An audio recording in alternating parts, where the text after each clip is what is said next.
По приглашению президента Бадра Зурабовича Гумба в Абхазии находятся две группы из Белгородской и Курской областей. Две группы детей в количестве 93 человека. Значит, одну группу мы разместили в курорте Пицунда, а вторую группу в пансионате Айтар. Это семьи участников СВО, это многодетные семьи. Для них мы подготовили насыщенную программу по посещению объектов показа по всей стране.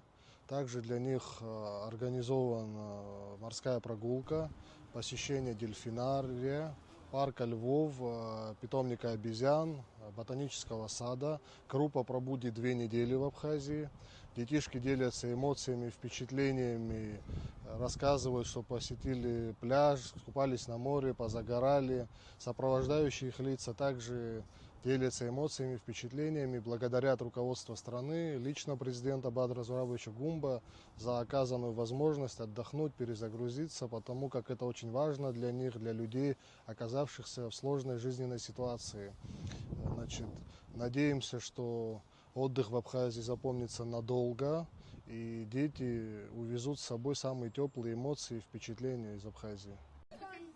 Я тоже люблю. Но это хороший стимул, надо пан завести в Абхазию. Будьте как дома, как говорится. Ну, увидимся, тогда не прощаемся. Спасибо.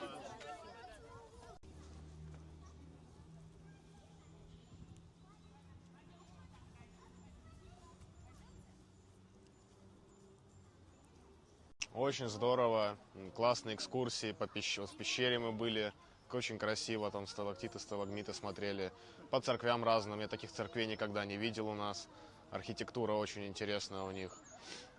Что, в горах были мы. Вот Рицу, озеро очень тоже красивое, мне понравилось.